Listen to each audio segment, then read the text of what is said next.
Last occasion, I read from Human Rights Handbook for All by our President Prabhakar Sinha and reached up to Article 10 of Universal Declaration of Human Rights. The Article 10 says, everyone is entitled in full equality to a fair and public hearing by an independent and impartial tribunal in the determination of his rights and obligations and of any criminal charge against him. Article 11 says everyone is charged with a penal offence has the right to be presumed innocent until proved guilty according to law in a public trial at which he has had all the guarantees necessary for his defense.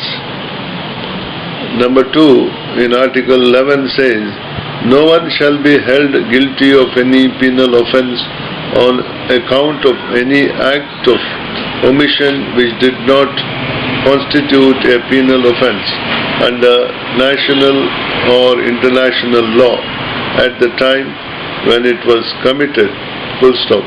Nor shall a heavier penalty be imposed than the one that was applicable at the time the penal offence was committed.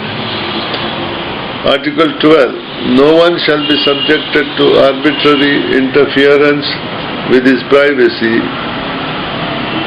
family, home or correspondence, nor to attacks upon his honor and reputation.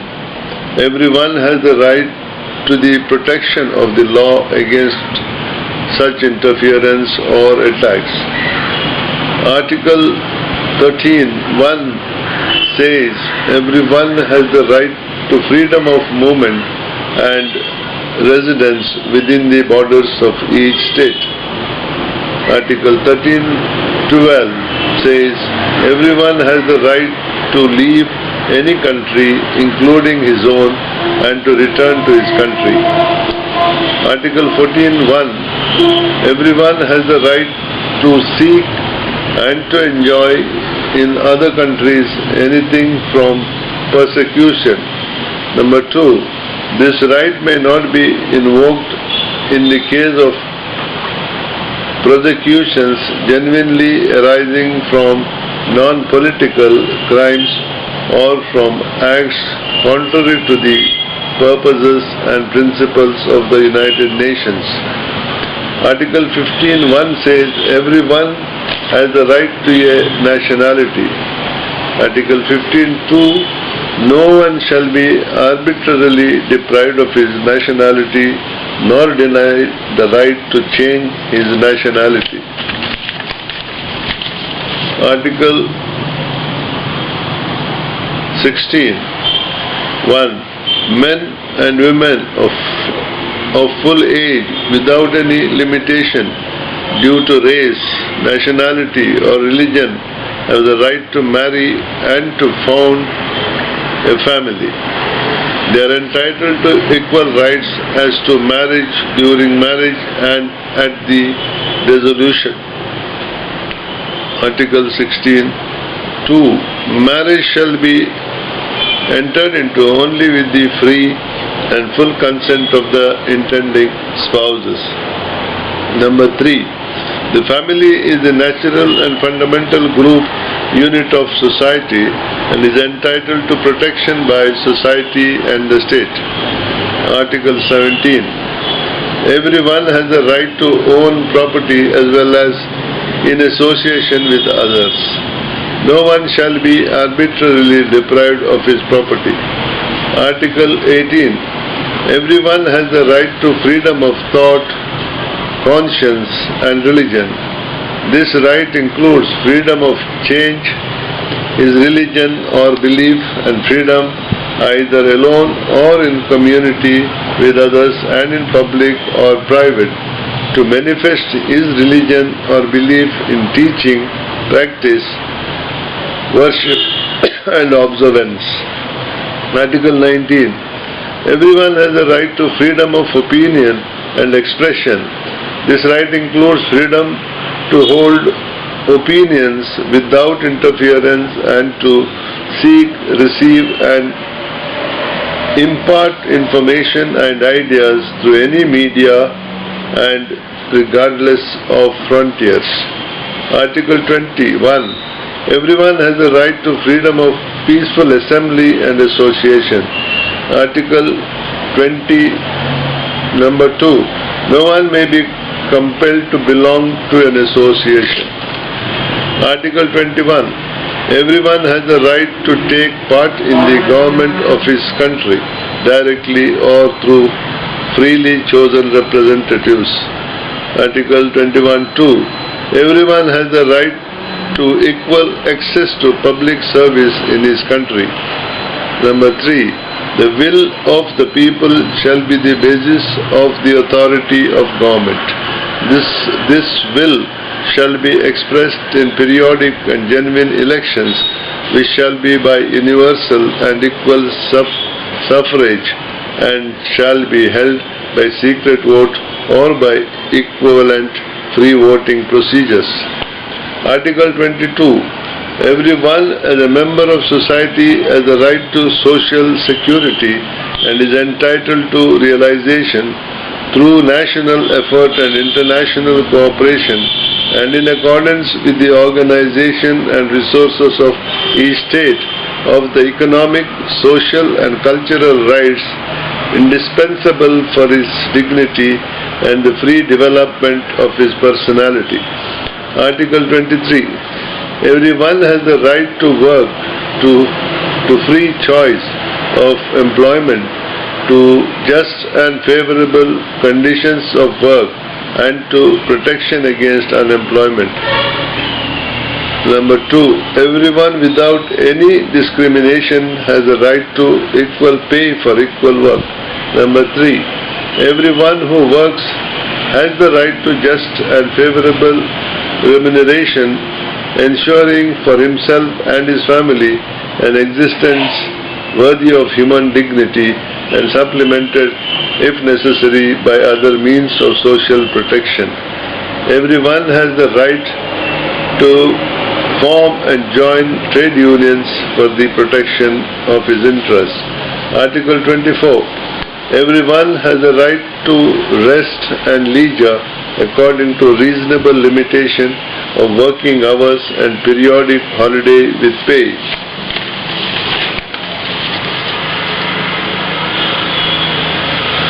Then we go to Article 25.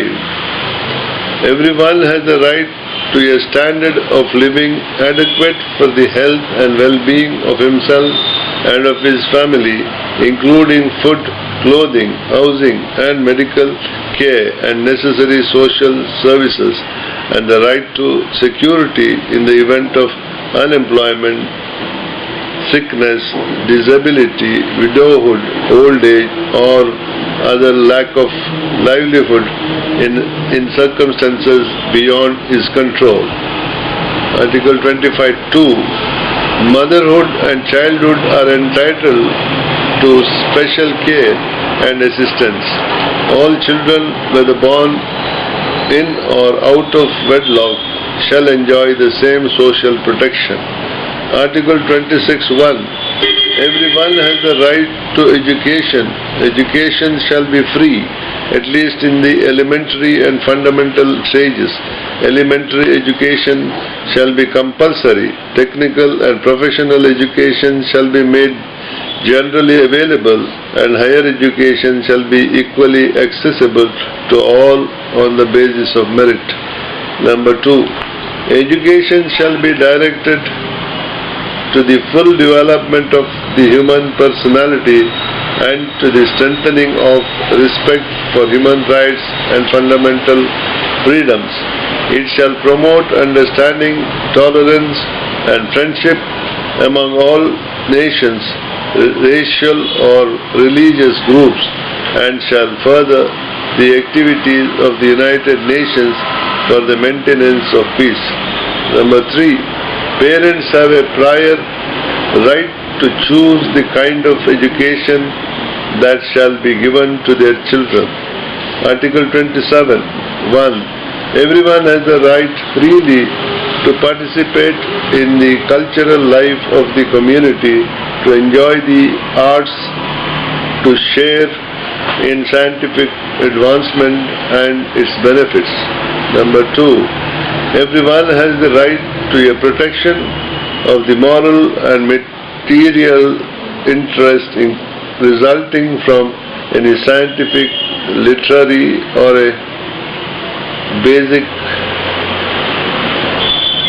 production of which he is the author. Article 28. Everyone is entitled to a social and international order in which the rights and freedom set forth in the Declaration can be fully realized. Article 29. 1. Everyone has duties to the community in which alone the free and full development of his personality is possible. Number 2. In the exercise of his rights and freedoms, everyone shall be subject only to such limitations as are determined by law solely for the purpose of securing due recognition and respect for the rights and freedoms of others and of meeting the just requirements of morality, public order, and the general welfare in a democratic society. Number 3. These rights and freedoms may in no case be exercised contrary to the purposes and principles of the United Nations. The last Article 30. Nothing in the Declaration may be interpreted as implying for any state, group or person any right to engage in any activity or to perform any act aimed at the destruction of any of the rights and freedoms set forth herein. Thank you. Over now.